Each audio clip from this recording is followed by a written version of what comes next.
Por exemplo, a origem das indulgências, né? A história diz que isso daí veio através dos nórdicos. Era uma prática o quê? Principalmente entre os povos vikings, que quando o indivíduo ofendia um outro, uma maneira dele conseguir atenuar a situação, equilibrar outra vez o relacionamento, era dando um presente. Os historiadores dizem que nessa época era comum escravos comprarem o título de sacerdote para se verem livres da escravidão e da autoridade. Por quê? Porque a igreja prevalecia sobre problemas do Estado. Famílias que tinham poder econômico podiam nomear seus filhos, parentes ou eles próprios. Olá, boa tarde. Meu nome é Wilson do Amaral Filho e eu sou pastor da Igreja Presbiteriana de Jundiaí. Nós estamos aqui num podcast da igreja denominado História da Reforma Protestante e o nosso convidado cativo é o presbítero Vlander Zickel, que é um presbítero emérito da nossa igreja e professor da classe de História da Reforma na nossa igreja. Nós queremos saudá-lo. Boa tarde. Boa tarde. Tudo bem? Passou bem? Sim, tranquilamente. Ótimo. O assunto de hoje é um tema relacionado à oposição à igreja. E nós vamos, entre outras coisas, tratar do paganismo infiltrado na igreja, dos valdenses especialmente. Uhum. Como é que se dá a situação da igreja naquela época? Então, nós estamos já vivenciando justamente aquela inflexão, né, da perseguição para a liberdade religiosa, e nós chegamos a comentar que essa liberdade religiosa, ela traz assim como um fator negativo, que é a chegada de costumes, práticas pagãs. Certo. Né? Nós mencionamos rapidamente algumas características desse paganismo, como o pessoal já sabe: adoração a deuses, a semideuses, que de acordo com a mitologia era um indivíduo que foi concebido através de uma relação entre um deus e um ser humano. Certo. Da mitologia grega, mas tem também a mitologia nórdica, que também tem as suas nuances. Uma característica, assim, que a gente menciona nesse momento do nosso curso, vamos dizer assim, é justamente algo que vai ser a gota d'água depois, lá na Reforma, para Lutero, né? Que é justamente as indulgências. Então, por exemplo, a origem das indulgências, né? A história diz que isso daí veio através dos nórdicos, né? Era uma prática o quê? Principalmente entre os povos vikings, que quando o indivíduo ofendia um outro, uma maneira dele conseguir atenuar a situação, equilibrar outra vez o relacionamento, era dando como a gente diz, um regalo, um presente. Tá? Então se oferecia o quê? Se dava alguma coisa em troca, em obtenção ao perdão. Certo. Essa prática vem através dos povos pagãos, e ela fica dentro do romanismo e dentro do cristianismo. Sei. Tá? O que era antes uma troca, vamos dizer assim, de objetos, de afeto, mais tarde vai ser trocado isso daí por somas de dinheiro, coisa e tal, né? Entendi. Na época de Lutero. Certo. Tá? Uma outra coisa, né, que também, através do paganismo, começa uma situação onde se é nomeado, por exemplo, bispo como bispo exterior, que seria um tipo de um papa, e mesmo sem ter uma formação, às vezes até sem ter assim um batismo, era por interesse financeiro, político, e ele é que vai escolher bispos, vai depor, vai nomear e vai definir sobre dogmas da igreja, né? Então, tudo isso começa e vai se transformar no quê? No que eles vai chamar de prática da simonia, né? Entendo. O que é essa prática da simonia? É a compra e venda de cargos sagrados, de funções sagradas. né? E os historiadores dizem que nessa época era comum escravos, como a gente menciona, escravos foragidos, comprarem o título de sacerdote para se verem livres da escravidão. Da escravidão e da autoridade. Por quê? Porque a igreja prevalecia sobre problemas do Estado. Com isso se ganhava imunidade também. Quase que uma imunidade, eu não vou dizer parlamentar, né? Para não ficar muito associado. Né? Outra coisa é a falsificação de documentos, também as chamadas falsas decretais, Sei. que se dava como um documento atestando, né? Carimbado, assinado, dado por um responsável, dizendo que aquele indivíduo, a partir de uma determinada data, ele estava então nomeado como um sacerdote. E como foi dito aqui, ficaria livre da escravidão, ficaria livre da perseguição policial da época, vamos dizer assim. Também tem a invasão dos bárbaros, que vão pressionar cada vez mais, trazer mais costumes pagãos. Né, vai deteriorando o sistema romano, portanto, influenciando mais negativamente o cristianismo, nós vamos ver já já. As conquistas do islamismo, né, no outro lado lá do mundo, vamos dizer assim. Mas que estão invadindo a Europa, né? Sim. Mais tarde vem através dos mouros, por exemplo, toda a Península Ibérica, né? Sim. E eles vêm pela Espanha, coisa e tal, eles vão chegar até mais ou menos na região de Nápoles, Sicília. Sei. Tanto que, se a gente observar a característica do sul da Itália, o pessoal é mais moreno e mais baixinho. E a turma do norte da Itália já são mais puxando para os austríacos e para outros, né? Sim. Então são determinadas características. Bispados também era vendido, custava um pouco mais, né? Um pouco mais caro do que um simples sacerdote.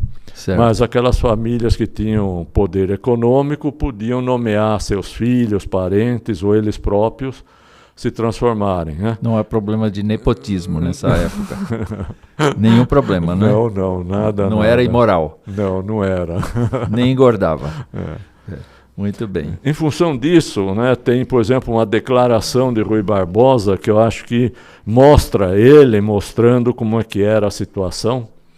Eu vou ler aqui, e nós vamos observar que está se referindo à época, né, de então. Ele diz: procure alguém lançar-se na sociedade daqueles dias e sentir-se-á no ambiente para o qual a religião verdadeira, a religião do autodomínio, do domínio das paixões, a religião do amor, era simplesmente uma coisa estranha e incompreensível, e da qual ninguém queria cogitar, né, ou seja, pensar a respeito. Certo.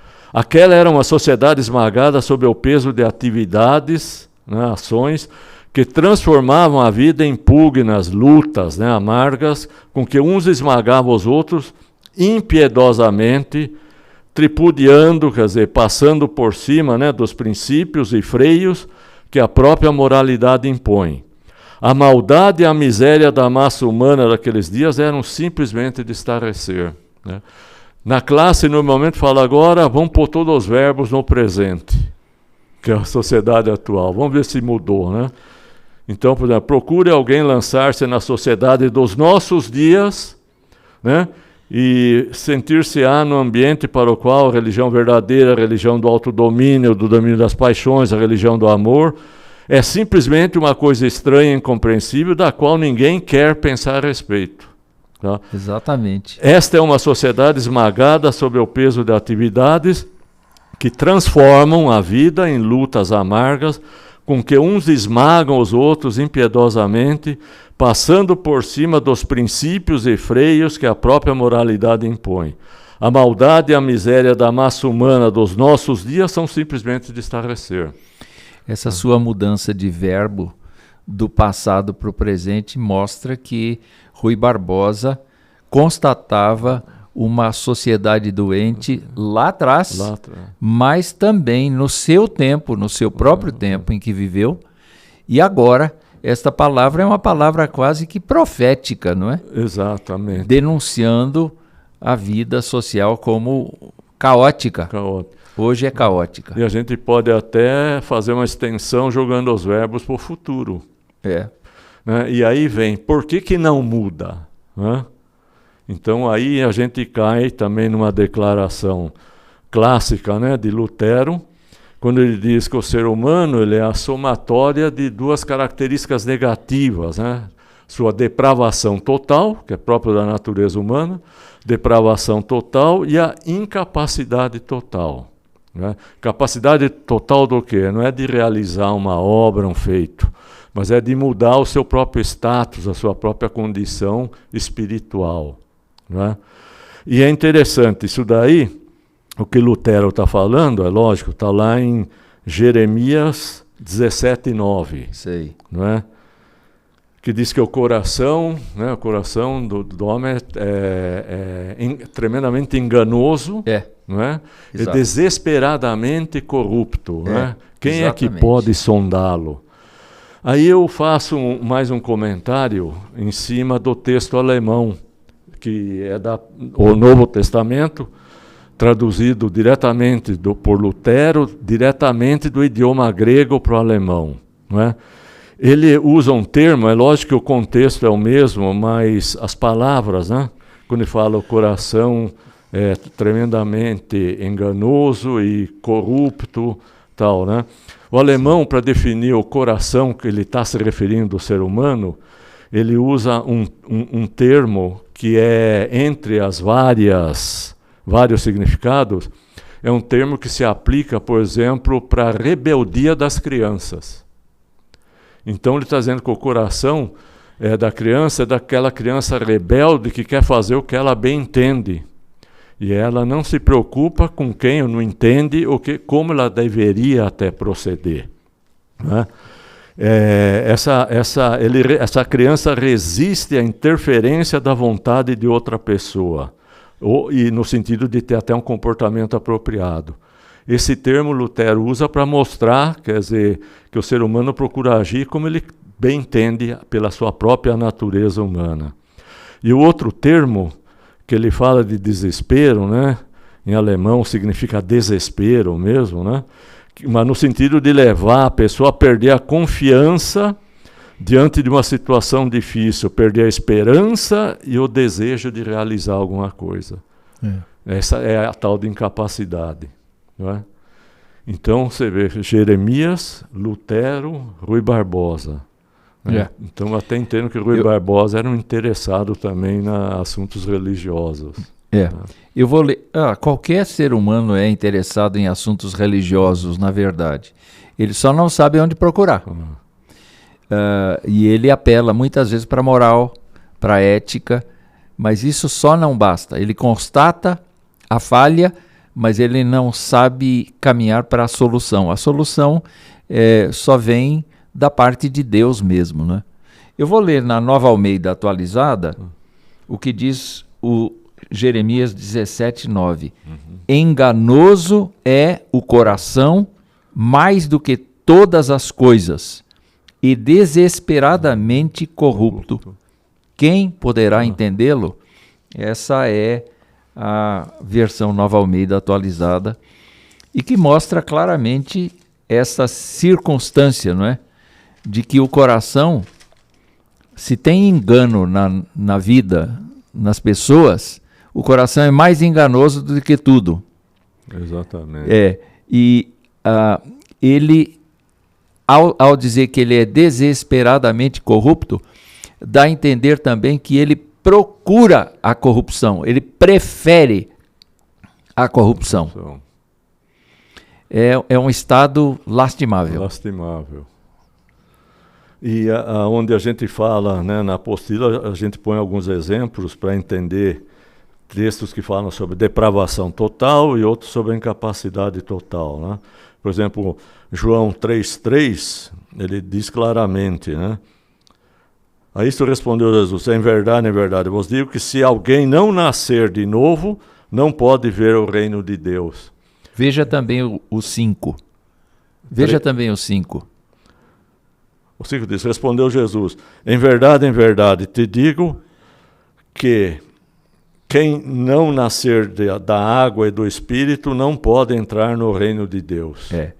O primeiro diz assim, não pode ver. O outro não pode entrar. Não pode entrar. E tem também um texto aqui, acho que é João 15, 5. Eu acho para você.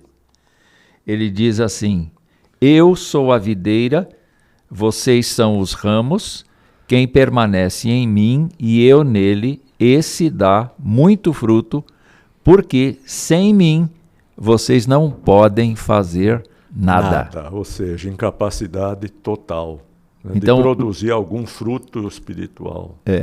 Então, nessa época da igreja, as pessoas não aceitavam a ideia de depravação e com seus ritos, com seus esforços próprios, também não tinham consciência da incapacidade de agradar a Deus com a sua obra. É isso? Obra, exatamente.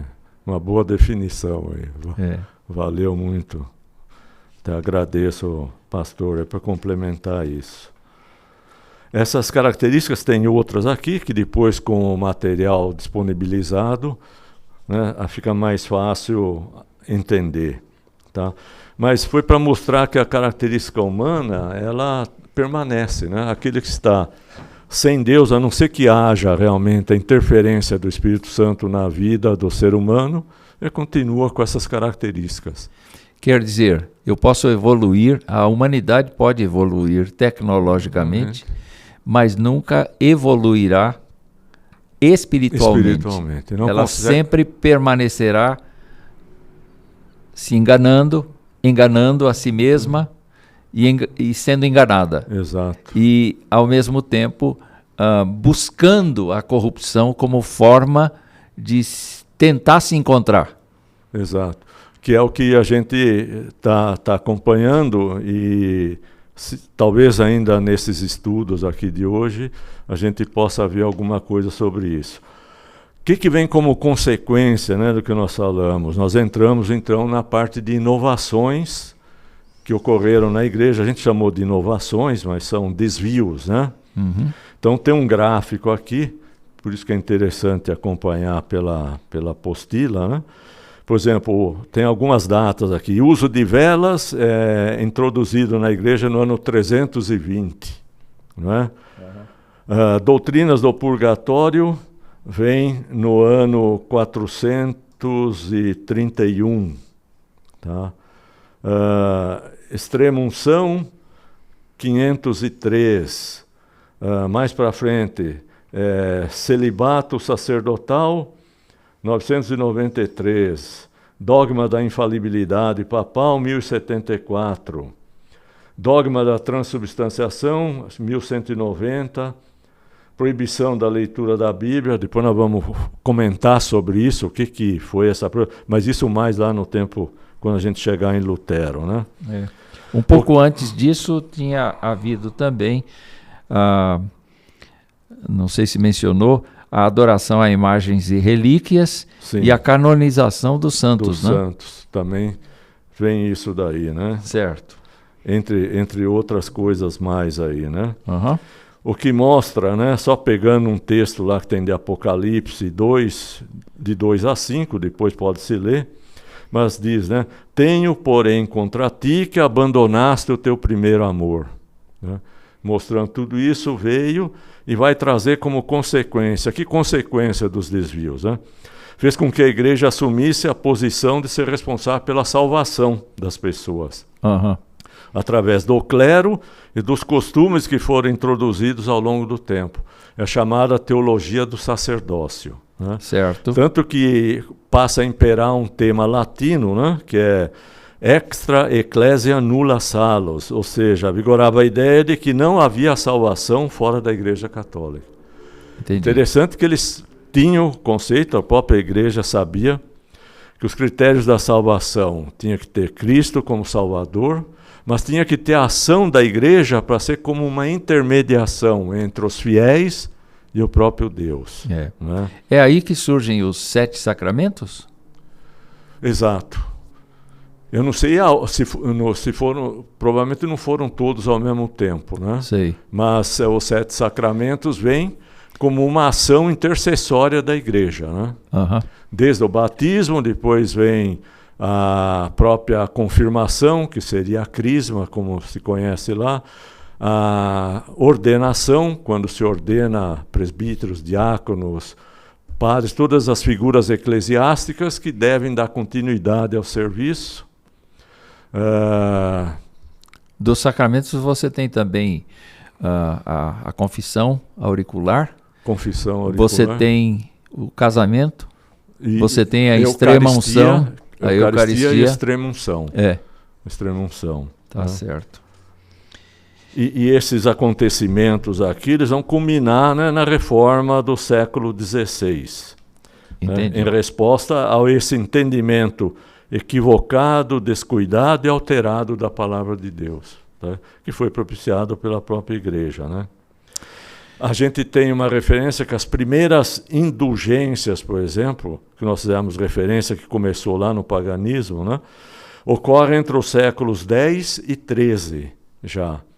Mas eles eram mais no sentido de dar um perdão àqueles que tinham cometido alguma heresia e que, para retribuir, para não serem penalizados, iam prestar um serviço para a Igreja.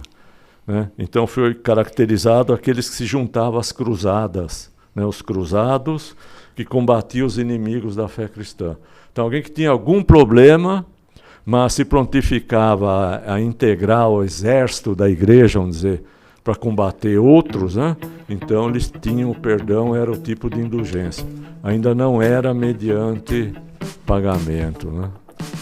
Nós agradecemos ao presbítero Vlander por este tempo de esclarecimento e nós vamos então convidar você para visitar a nossa mídia social, o nosso canal e ouvir estes relatos a respeito da história da reforma da Igreja, e lá você terá também o link para pegar gratuitamente a apostila que o presbítero Vlander tem preparado para a nossa igreja. Um forte abraço, nós terminamos aqui.